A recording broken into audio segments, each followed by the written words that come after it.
everyone. My name is Dr. Hal Bradley. I would like to ask each and every one of you that if you enjoyed these shows, please hit like, share, and subscribe after you view the show. Thank you very much. Well, hello, world, and welcome to another episode of the Crisis Victory Show. My name is Dr. Hal Bradley. I'll be your host today. My co-host, Pete Turner, is floating around the background there somewhere. If you hear it, pop in and say hi, Pete. Okay. Well, today we have a very unique guest coming on the show. I'm extremely excited to do this interview. Pete gave me the rundown about your relationship. You were actually involved with Nicole Brown-Simpson during that era, in that time that we were all connected to the white Bronco on the highway scene and all of the just amazing things that were going on with regarding OJ Simpson and his estranged marriage, if you will. And I don't really know exactly where you came into play with that, but I'm going to certainly have you explain it to myself and my audience now. And everybody, this is Keith. Keith, it was nice talking to you before we started the show, and I'm really glad you're here. Thank you. Thank you for having me, Al. Yeah. Well, how did you meet Nicole Brown-Simpson? Let's take it from the start. Well, I had a chain of restaurants I was responsible for in Aspen, Colorado, and Los Angeles, California, predominantly the Mezzaluna restaurant group. Became famous in later years because of the murders. Obviously, the name became synonymous with that. Ron Goldman was an employee of mine, and Nick had her last dinner at the Mezzaluna in Brentwood. But at the time, several years earlier, in 1992, I was in Aspen skiing one day. My normal routine kept me in Aspen about 7 months out of the year. Then I'd fly out to LA in downtimes and watch after those restaurants. So one day in 1992, early January, I was skiing, and I was used to A-list celebrities. All my restaurants were packed with them. So that was the Aspen LA lifestyle. I looked across the deck after a beautiful day of skiing, and I saw what I thought was the most beautiful woman I had ever seen in my life, who had an instant aura around her, like a glow. It's hard to explain. I know that sounds kind of hokey, but that's what I saw. And sounds real to me, brother. It doesn't sound hokey. It sounds real. It was totally real. I felt an instant connection, and I said to myself, I'm gonna meet this woman. So I sort of, weaseled my way over towards her table. She was with a couple of girlfriends and didn't know me from Adam. So I sort of stood there eavesdropping on their conversation until I caught the right moment. And somehow, by fate, the word Mezzaluna came out of one of their mouths, and I thought that was my in. So I interjected myself into the conversation and introduced myself, told them that, Mezzalunas were my restaurants. Nick wasn't really impressed, although Mezzaluna was her favorite restaurant in LA. I caught her attention. So that was enough for me. I ran with it. She told me almost instantly that she had fled California to Aspen with her kids to escape her abusive husband, were her exact words. So I didn't think much of it. She didn't say who he was. I didn't inquire who he was. She said that she was leaving the next day. So she only had one more night in town. So I said, well, listen, you got to come by my restaurant and have dinner. She said, well, I'm with my girlfriends and my kids. And I said, I don't care. I wanted to spend more time with her. I wanted to find a way to get to know her better. Energy does that, doesn't it, brother? Yeah. And I was smitten immediately.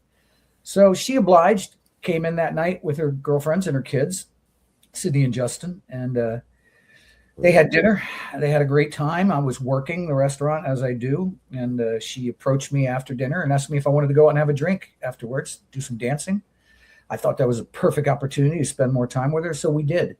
So we had this one glorious evening in Aspen, Colorado, where we just clicked. Wow. And it's almost like we knew each other somehow. That's how we meshed so instantly. She knew I'd be coming to LA in a couple of months, as my normal business venture would take me. And we agreed that we'd see each other then and sort of pick up where this night had taken us. So we exchanged numbers, and she left the next morning. But I had found out later that evening, just by happenstance, one of my friends approached me in the place we went out to after dinner at Mezzaluna while she was dancing and said, hey, dude, you realize that's OJ Simpson's wife? And I was like, okay, well, that makes sense. I mentioned it to her when she came back from the dance floor, and she was just sort of like, well, I guess now, the cat's out of the bag. But we didn't talk too much more about it then. So we kept in touch for the next 6 weeks or so until I got to LA. And when I got there, things just picked up right where it left off in Aspen. Sometimes in our life, we will cross a path with somebody that has a comfortable or familiar, if you will, energy source that we immediately attract to and we immediately relate to, such as the case with you and Nicole Brown-Simpson.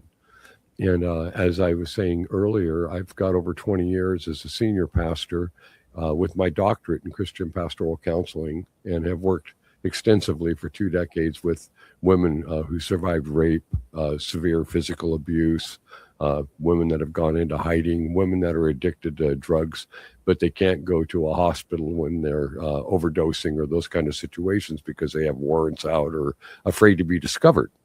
So I understand that when you got down to Los Angeles and you integrated yourself back into Nicole's life, that you already had probably a pre-warning synopsis of just exactly what you were putting yourself into. OJ Simpson was a powerful figure. Am I correct in assuming that? You are somewhat.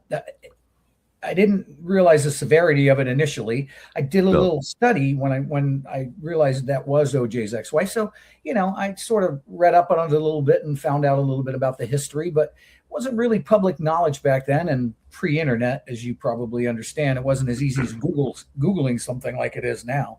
So exactly.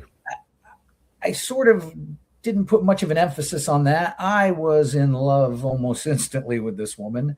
I don't know what attracted her to me. Like you said, we had a similar energy, yes.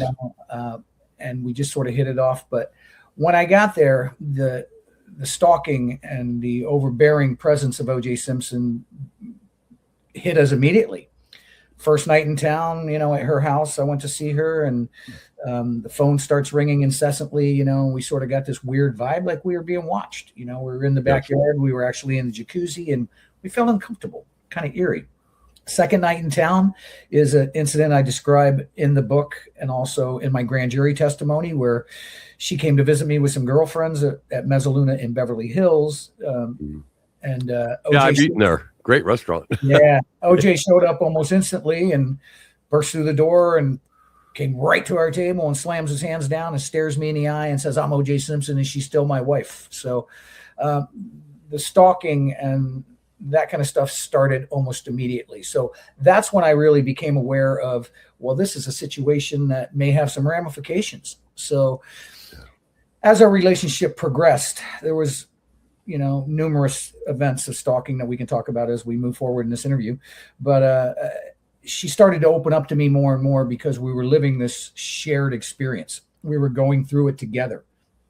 Yeah. And she started telling me about the past history, things that OJ had put her through in the past, mental, physical abuse, a lot of stuff I don't think even her family and close friends knew, things that Nick wasn't very proud about, but felt like she could share with me because I was experiencing similar stuff with her.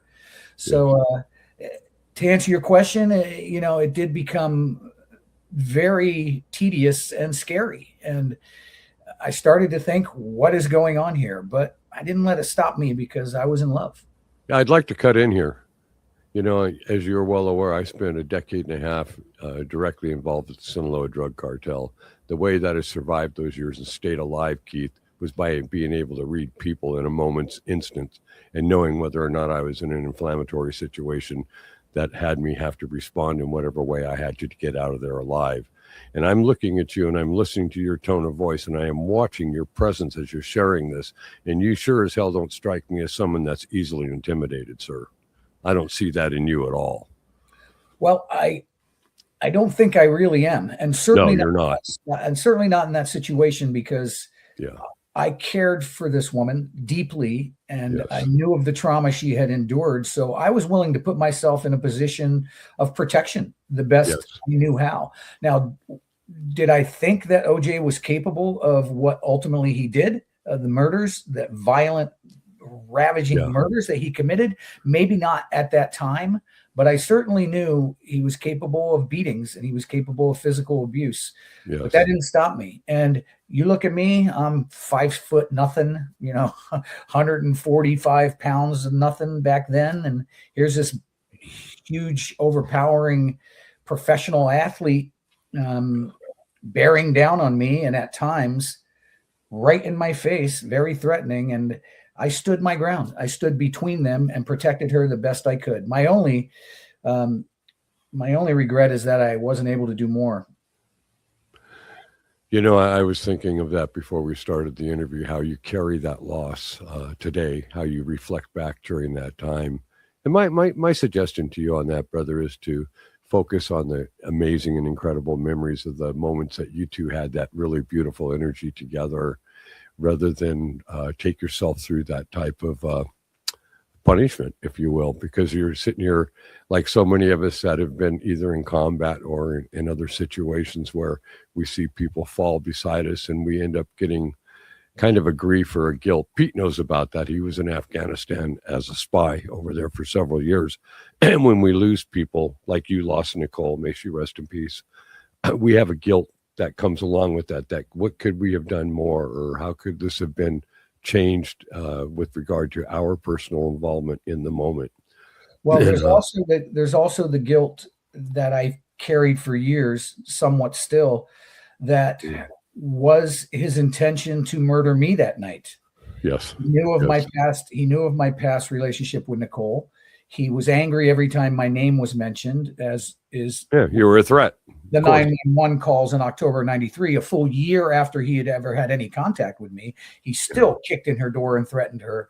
But the night she was murdered, she had dinner at one of my restaurants. I was out of town in Atlanta. I had actually left the company several months prior. He didn't know that, but he knew she had dinner at Mezzaluna. He knew the history of myself, Nicole, and Mezzaluna. Yeah, he was watching her. Yeah, and Exactly. I felt for years that, and my family and friends felt the same way. Atypical narcissistic behavior, brother. Was it me that he thought was coming through the gate that night? Did he flash back knowing she was coming through Mezzaluna? In the darkness of that night, a guy comes through the gate. He's in a fit of rage. He thinks Mezzaluna, where she had dinner, knowing she had dinner there. Keith, Mezzaluna. Yeah. I address that in the book. I talk about, I want to thank Ron, who I didn't know personally. He was hired right after I left, but for trying to stick up for Nicole and stand up for her and paying the ultimate price and sacrificing his life. And I remember it well. The book title is for a reason. Stalked, It Could Have Been Me. And that's two reasons. One, that I feel like it could have been me while we were dating, but also many people, family and close friends that knew of my relationship with Nicole, was convinced that it was me early on in the investigation. Ron was simply an unidentified male for the first half a day, found with Nicole Brown-Simpson. So everybody watching the news, like people were convinced that's Keith. It was pre-cell phones for the most part. I didn't have one at that period of time. So there was no instant connectivity like there is now. And people didn't know where I was at and were automatically assuming that I was the one murdered that morning with Nicole. How powerful. You know, when you're talking about October of 1993, do you know, brother, I was the primary target of Operation Northern Exposure, the largest trafficker for the cartel in the Northwest. And in October of 93 was when I walked in to the U.S. Attorney's office and said, I'm Hal Bradley. And it literally floored everybody there because here was their primary target. And I walked in to take that faction down. And so when you talk about October 93, boy, we both have something that's really life-changing that we remember in October of 1993. How that's crazy. Yeah, it is, isn't it? Yeah. That's what I was doing at that time in my life. I was moving a quarter to a third a ton of coke at a time up there. And that was the last time I spoke to Nicole because of that incident. Wow. OJ kicked in the door. We've all heard the 911 calls. Yeah. I didn't know that a 911 call was placed, but I was aware something bad was happening because OJ left a voicemail on my message machine in Aspen that day. So I tried to reach out to Nick knowing that something bad was going to happen. It took me 3 days to get a hold of her, and she told me it was horrible. And, you know, she went through the whole thing and she said, Keith, we just can't talk anymore. You make him crazy, the mere sound of your voice. So going back to October of 1993, it's a very benchmark period of time in my life because it was the last interaction I had with the woman I loved. And the next time I saw her was holding her casket as a pallbearer at a funeral. I'm so sorry. I really mean that from the bottom of my heart. I've had to lay down people that I loved in violent death also. It's traumatic. Well, really I bet you didn't often have to stand elbow to elbow next to the person who laid that person down like I did, because he was I'm still. not going to discuss that. He was that's a good point. But he was still a free man until the next day when the Bronco chase occurred. So I had to stand next to this guy, knowing Jesus. he was the one who did it, while holding the casket of the woman I loved. So I got to ask you, brother, what did you think of the infamous glove when you saw him try to put the glove on in the courtroom? I think it was a mistake. Come on. Yeah, I think it was a mistake. But I think, when you do this with your hand, Yeah, exactly. you can contort the size of your hand to not fit anything you want it to. Absolutely right. That was my thought. Painfully obvious to me, but oddly enough, I didn't get to watch that live because being under subpoena. You couldn't be influenced by it. Right. I was forbidden to watch the trial.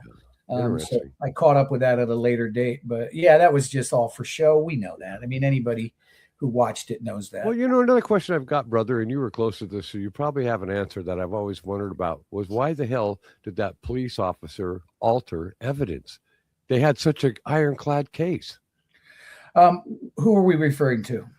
I can't remember his name Furman? right now. Mark Furman? Yeah, Mark Furman. Yep, that's Well, it. I'm not so sure he altered evidence. I mean, He admitted it. Well, he did, brother, later. Do we know what exactly we're talking about? Because if you give me the example, I can confront it. But I went back and looked at the trial objectively because I wasn't allowed to watch it in real time. Yeah. I tried to look at it not as Nicole's ex-boyfriend, not as a fan of the prosecution, but as someone who wanted to study it almost as a juror. And I came up with the same results in my head and in my heart that he was guilty as hell. The evidence was there. And they made some major mistakes. I won't let the prosecution off the hook on that. There were some major mistakes they made in that trial, but the jury, during that period of time, was never going to find that man guilty. You hit it right on the head. During that period of time. That's exactly correct, brother. The things were going on in our country, and his fame and how he was so well loved and so well thought of. I actually met OJ Simpson. I ran into him at LAX airport many years ago and got to stand and have a cup of coffee and visit with him for about 5 minutes maybe. But, it was pretty, that's my only memory of knowing OJ until the trials. And of course, some of the football plays and movie things that he made him famous. We all grew up in that era. Okay, do you mind if I ask you how old are you, Keith? I'm pushing 65 in a couple of months. So. Okay, yeah, I'm in my early 70s, so that kind of fits the time frame and the modicum of your understanding of the time.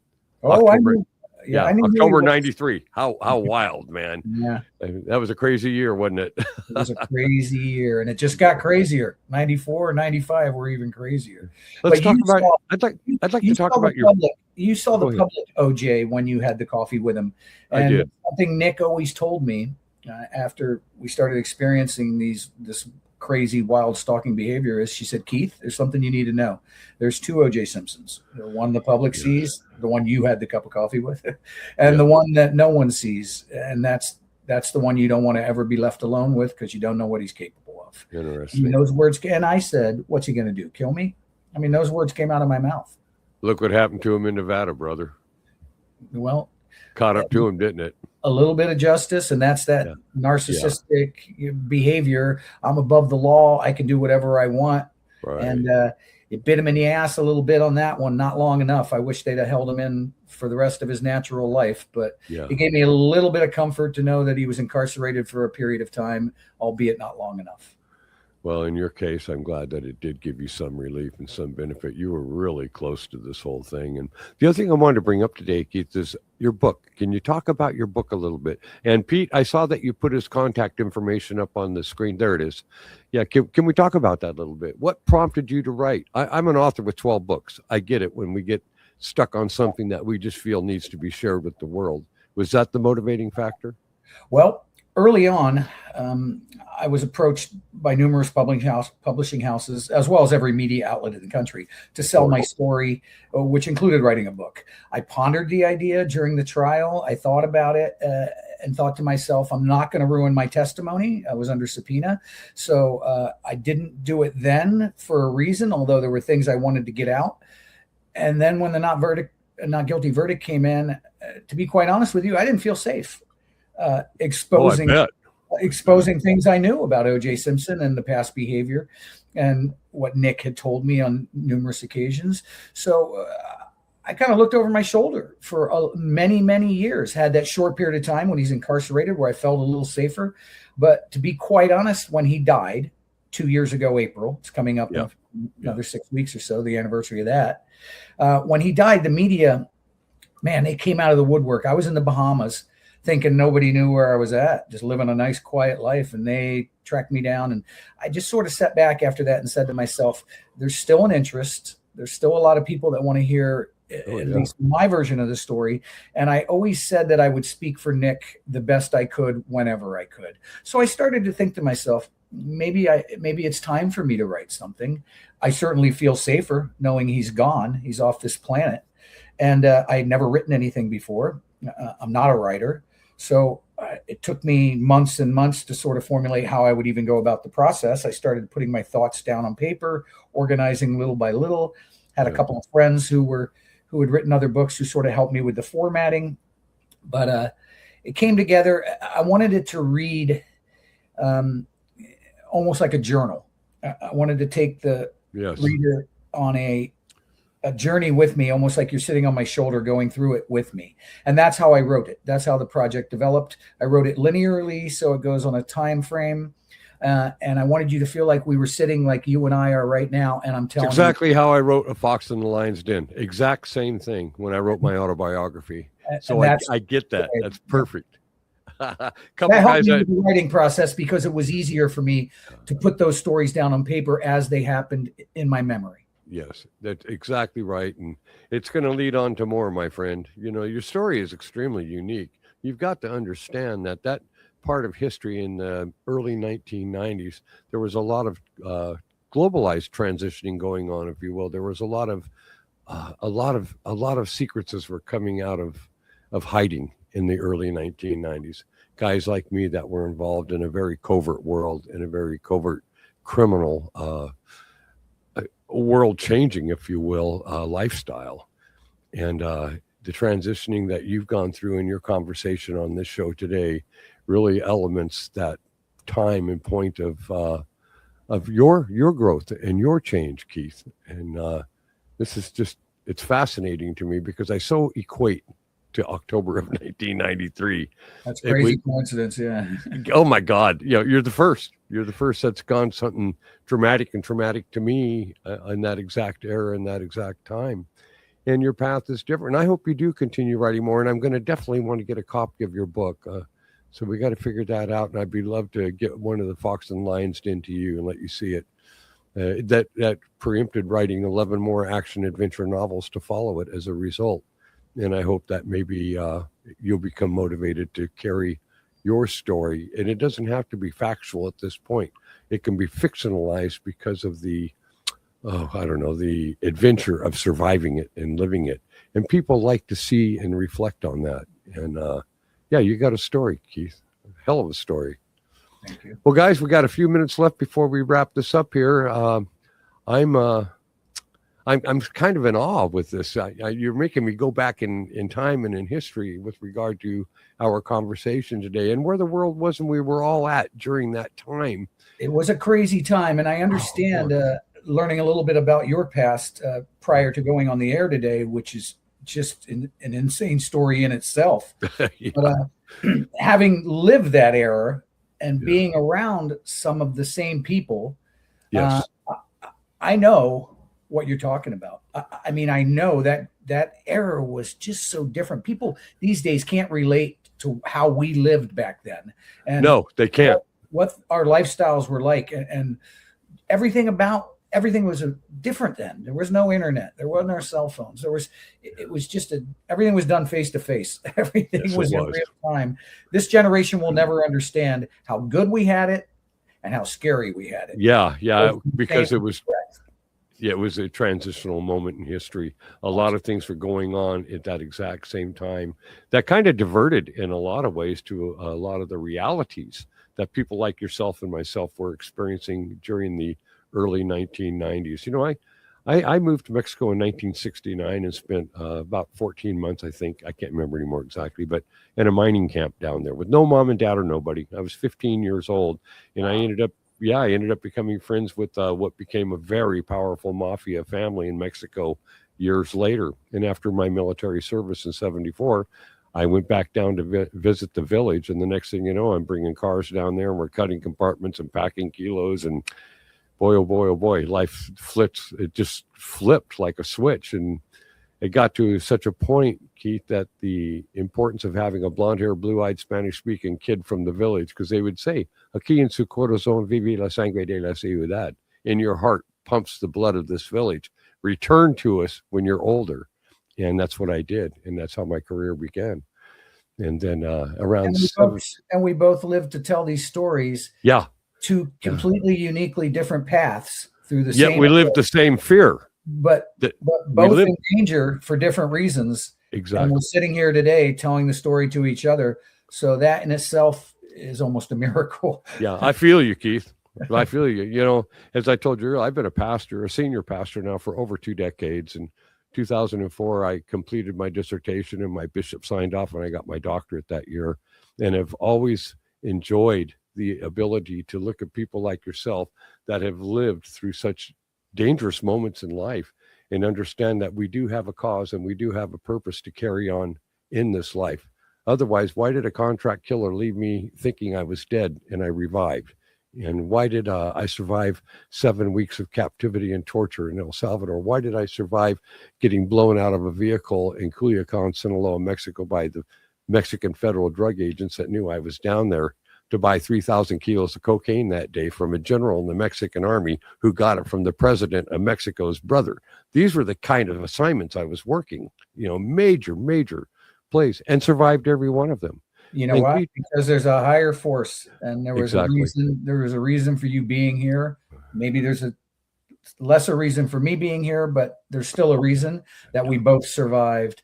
Brother, I don't say it's lesser at all. What you went through and what you shared to my audience today, Keith, is mind-blowing. You could have been killed many different times, and I know that you're aware of that.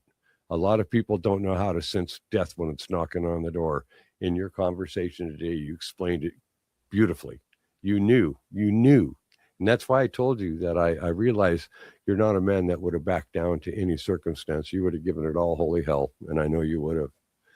Thank you. I want to thank you, Keith, for coming on my show today. It's an honor to meet you. It was a pleasure to meet you. As well. I appreciate the forum, and I will be following you. And me with you, brother. I'll be getting a copy of that book, and maybe we can get on the air another time and have a discussion about our biographies. Thank you. I love sending you love, brother. God bless you and keep you. And again, thank you so much for coming on the show. Right back at you, Al. Thank you. Thank you. Okay, folks. Well, that wraps up another episode today. And I'd like to take this moment to thank each and every one of you for taking your time to catch our show. Now, if you like these shows, I would ask that you would please hit like, share, and subscribe. It's so important to us that we get these messages out, and we understand that these are graphic, almost toxic interviews. But, this is the kind of impact that we feel is needed in order to make sure that people understand the significance of the problems that we are confronted within our own country and around the globe. So I'm going to say at this time that I love you all. God bless you all. Hasta luego, y vaya con Dios, and go Victors.